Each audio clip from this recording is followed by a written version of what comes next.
जय हिंद एवरीवन। दोस्तों, आज की वीडियो में बात करने वाले हैं अमेरिकन रेवोल्यूशन के बारे में। अमेरिकन रेवोल्यूशन वो इवेंट्स हैं जो 1763 से 1783 के बीच में अमेरिका में हुए थे। 1763 से 1783 के बीच में जो इवेंट अमेरिका में हुए थे उसे हम अमेरिकन रेवोल्यूशन बुलाते हैं। दोस्तों, यहाँ पर 13 कॉलोनीज़ इन्वॉल्व है। ब्रिटेन की वो 13 कॉलोनीज़ जिनके ऊपर टैक्स लगाया गया, उन्होंने विद्रोह किया, वो विद्रोह लड़ाई में बदला और फिर इवेंचुअली उन्होंने अपने आप को इंडिपेंडेंट डिक्लेयर कर दिया। साथ ही साथ वो लेकर के आए एक कॉन्स्टिट्यूशन जो कि दुनिया का पहला रिटन कॉन्स्टिट्यूशन था और डेमोक्रेटिक रिपब्लिक एस्टेब्लिश हुआ यूनाइटेड स्टेट्स ऑफ अमेरिका के फॉर्म में। लेकिन सबसे पहले आप ये समझिए कि 13 कॉलोनीज़ का क्या मामला है। दोस्तों, अमेरिका के अंदर जो नेटिव अमेरिकन्स हैं उनको रेड इंडियंस कहा जाता था। कनाडा, यूएसए और मैक्सिको, ये पूरा का पूरा एरिया, यहाँ पर जो मैक्सिमम पॉपुलेशन रहती थी वो नेटिव अमेरिकन्स के फॉर्म में रेड इंडियंस रहा करते थे, या अमेरिकन इंडियंस भी उनको कहते हैं। जब 1600 के अंदर इंग्लैंड ने कॉलोनीज़ बनानी स्टार्ट करी तो 1606 के अंदर इंग्लैंड के राजा जेम्स वन ने 2 कंपनीज़ जैसे कि प्लाईमाउथ कंपनी और लंदन कंपनीज़, उन दोनों को ये बोला कि आपने अमेरिका के अंदर परमानेंट सेटलमेंट करना है। मतलब कि इंग्लैंड के ही कुछ लोग जाएंगे, अमेरिका में सेटल होंगे, वो एक लिंक का काम करेंगे। एक लिंक जैसे कि कैरिबियन के साथ ट्रेड करना है, या अमेरिका से जो भी सामान आएगा वो इंग्लैंड में प्रोसेस होगा। अमेरिका के रिसोर्सेज को इंडिया में बेचा जाएगा, चाइना में बेचा जाएगा, चाइना के रिसोर्सेज को, चाय को, कॉफ़ी को, उसको अमेरिका में बेचा जाएगा। ठीक है, इस प्रकार से जो परमानेंट सेटलमेंट वो 2 कंपनीज़ को मिला। उसमें से लंदन कंपनी ने कुछ कॉलोनीज़ एस्टेब्लिश करना स्टार्ट करी 1607 में, और 1750 आते आते वहाँ पर 13 कॉलोनीज़ जो थी वो एस्टेब्लिश हो गई। इसके अंदर जो रेड इंडियंस थे, जो नेटिव अमेरिकन्स थे, उनको डिस्प्लेस कर दिया गया और इंग्लैंड के और यूरोप के कुछ लोग ही अमेरिका में आकर के सेटल हुए और 13 कॉलोनीज़ बनाई उन्होंने। ठीक है जी, यहाँ पर 13 कॉलोनीज़ जो थी, अब हुआ क्या कि उनके ऊपर टैक्स भी लगाया जाता था। वो सेल्फ रूल के अंदर भी इन्वॉल्व थे, मतलब कि इलेक्शन वगैरह खुद करते थे अपना। वो जैसे जैसे समय बदला वैसे वैसे ही वहाँ के लोगों के कस्टम्स वगैरह भी चेंज हुए। जैसे कि मोस्ट ऑफ दी जो अमेरिका के रहने वाले लोग थे वो प्रोटेस्टेंट, जैसे कि क्रिश्चियनिटी के अंदर एक टाइप होता है प्रोटेस्टेंट इंग्लिश स्पीकर्स, वो हुआ करते थे। ठीक है, तो उस दौरान क्या हुआ, 1750 के बाद यूरोप के अंदर लड़ाई हो गई। इसको हम 7 ईयर्स वॉर के नाम से जानते हैं। अब 7 ईयर्स वॉर के अंदर 2 ग्रुप थे। एक तरफ था फ्रांस जो कि अपनी प्रभुसत्ता साबित करना चाहता था, और दूसरी तरफ था इंग्लैंड, वो अपनी प्रभुसत्ता साबित करना चाहता था।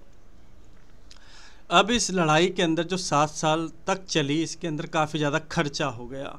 अब इंग्लैंड के पास अपनी अब कोई इनकम नहीं है, वो टैक्स लगाना चाहता है दूसरी कॉलोनीज़ के ऊपर, इंडिया के ऊपर भी। हालांकि इंडिया के अंदर अभी वो अपने पैर धीरे धीरे फैला रहा था। अभी जैसे बैटल ऑफ प्लासी होगा तब जा कर के वो बंगाल में अपने पैर फैलाएगा। 1757 में बैटल ऑफ प्लासी हुआ था, फिर उसको दीवानी राइट्स मिल गए 1764 में, है ना। तो अभी तो वो अमेरिका की जो कॉलोनीज़ है ना, उसके जो 13 कॉलोनीज़ है उसके ऊपर ज़्यादा वो टैक्स लगा रहा है और वहीं से वो अपनी मेन सोर्स ऑफ इनकम को देख रहा है। 7 ईयर वॉर्स के बाद इंग्लैंड ने जो टैक्स लगाया अपनी कॉलोनीज़ के ऊपर जो अमेरिका में थी, उससे परेशान होकर के लोगों ने स्लोगन्स उठाए, स्लोगन्स इस्तेमाल किए गए, जैसे कि नो टैक्सेशन विदाउट रिप्रेजेंटेशन।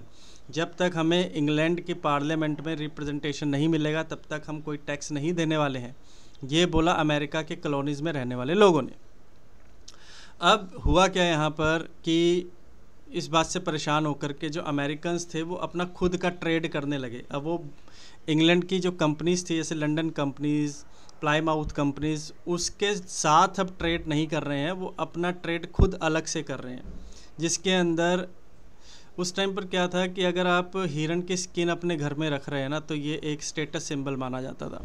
साथ ही साथ इंडिया से लाई हुई चाय उनके पास थी, अगर वो उसकी काफ़ी ज़्यादा डिमांड थी। कॉफ़ी की भी डिमांड थी, अगर मसालों की भी डिमांड थी। अगर आप उसको भी इस्तेमाल कर रहे हैं तो वो भी काफ़ी ज़्यादा एक आपका लाइफस्टाइल बन गया था। ठीक है, सर्दियों के अंदर मसाले खाने ताकि बॉडी टेम्परेचर वगैरह मेंटेन रहे।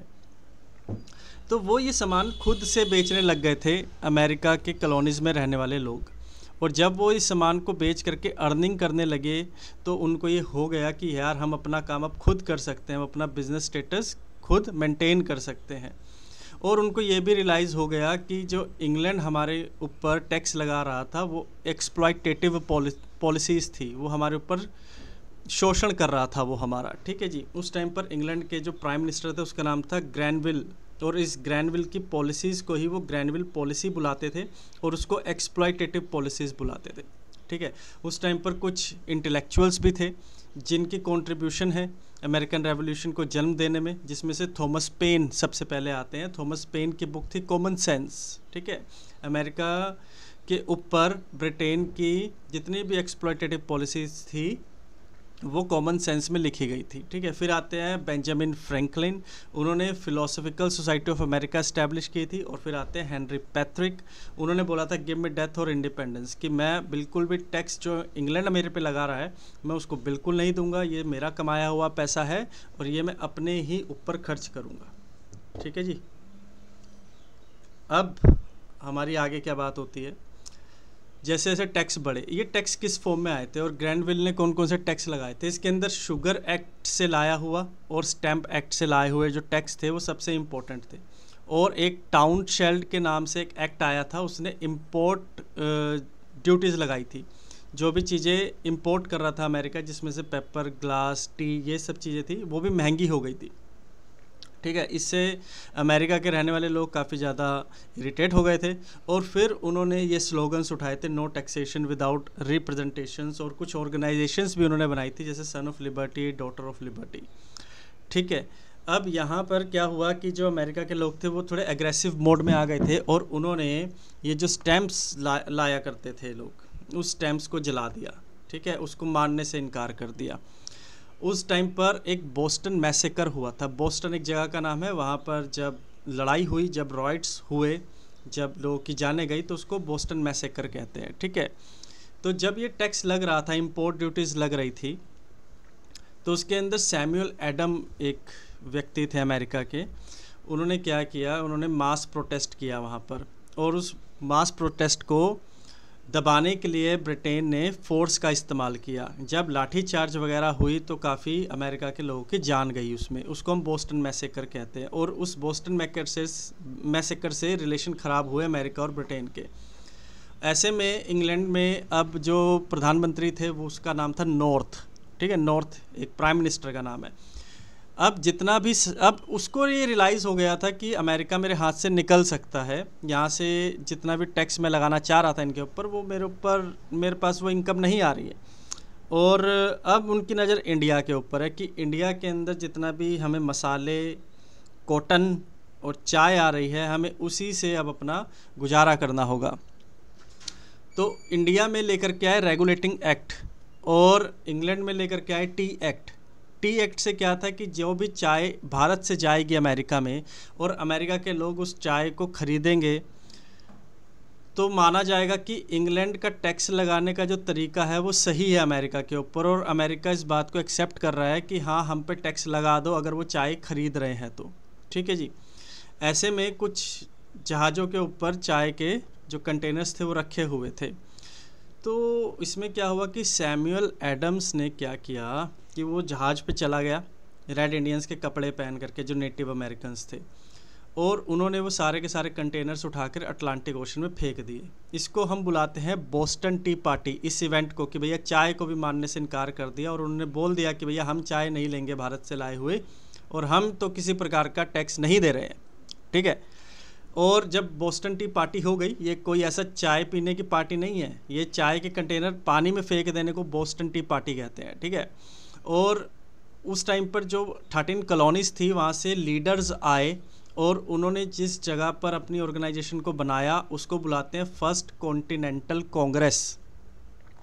फर्स्ट कॉन्टिनेंटल कांग्रेस के अंदर 12 कॉलोनीज़ थी, उसमें जॉर्जिया एब्सेंट थी, और जो लीडर्स थे वो थे Samuel Adam, George Washington, John Adams.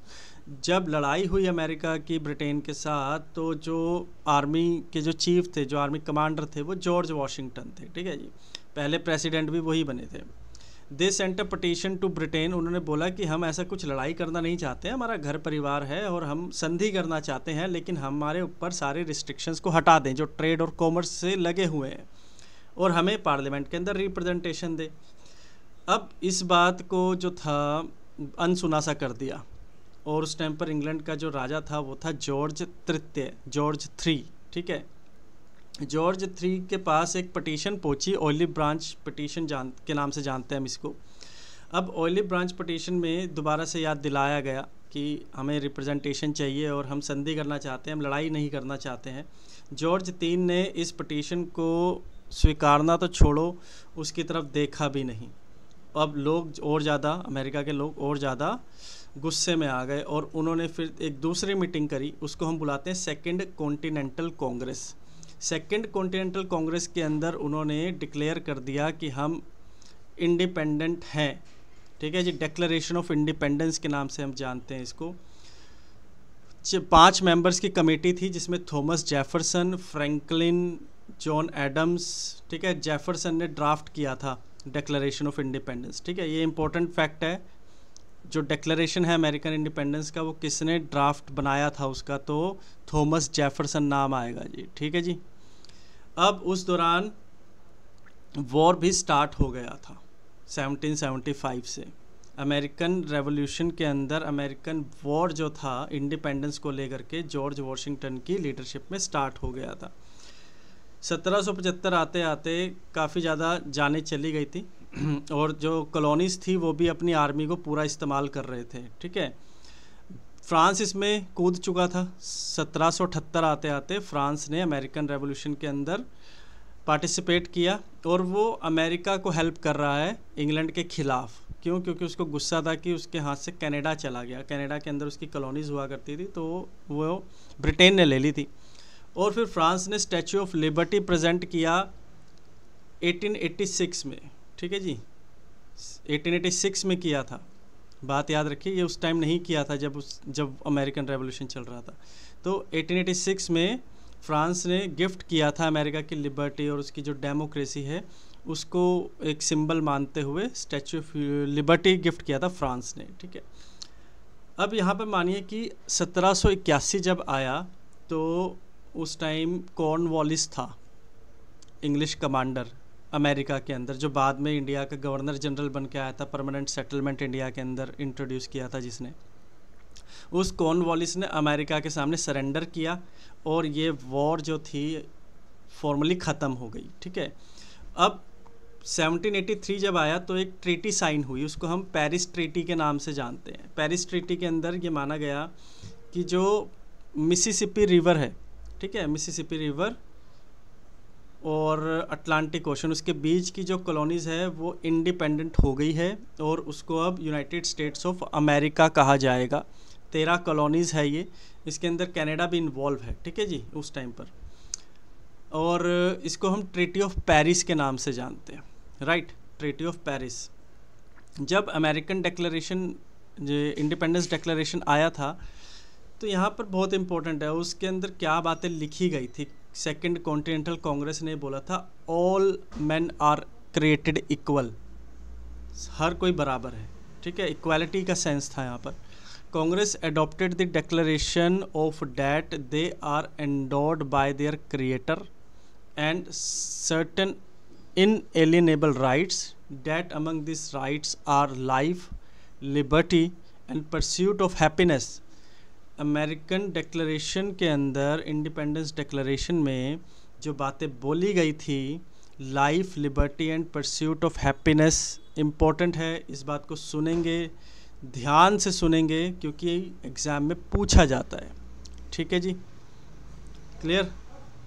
चलेंगे आगे। अमेरिकन कॉन्स्टिट्यूशन 1781 1781 कॉन्स्टिट्यूशन को ड्राफ्ट करने की शुरुआत हुई। फिलाडेल्फिया के अंदर एक कन्वेंशन बुलाई गई, कॉन्स्टिट्यूशन कन्वेंशन, और उन्होंने कॉन्स्टिट्यूशन जब बनाना स्टार्ट किया तो 1789 में जा कर के ये कॉन्स्टिट्यूशन एप्लीकेबल हुआ। कॉन्स्टिट्यूशन इन फोर्स 1789 में हुआ था, ठीक है जी। ये दुनिया का सबसे पहला लिखित कॉन्स्टिट्यूशन था, एक रिपब्लिकन फॉर्म ऑफ गवर्नमेंट बनी थी और फेडरल स्ट्रक्चर के साथ बनी थी, और यूनाइटेड स्टेट्स ऑफ अमेरिका दुनिया का एक इंडिपेंडेंट नेशन एमर्ज हो गया था। शुरुआत होती है टैक्स एप्लीकेबल से, फिर कुछ स्लोगन्स उठाए जाते हैं, फिर बोस्टन टी पार्टी होती है, फिर आपका फर्स्ट कांग्रेस या कन्वेंशनल कांग्रेस, फिर दूसरा आता है सेकंड कन्वेंशनल कांग्रेस, और फिर आता है आपका declaration of independence, and then आपका अमेरिकन कॉन्स्टिट्यूशन। ये क्रोनोलॉजी थी जो आप लिख लेंगे ईयर के साथ साथ, और साथ ही साथ इस इवेंट को ज़रूर याद कर लेना। मैं मिलूँगा दूसरी वीडियो में, तब तक के लिए जय हिंद, जय भारत।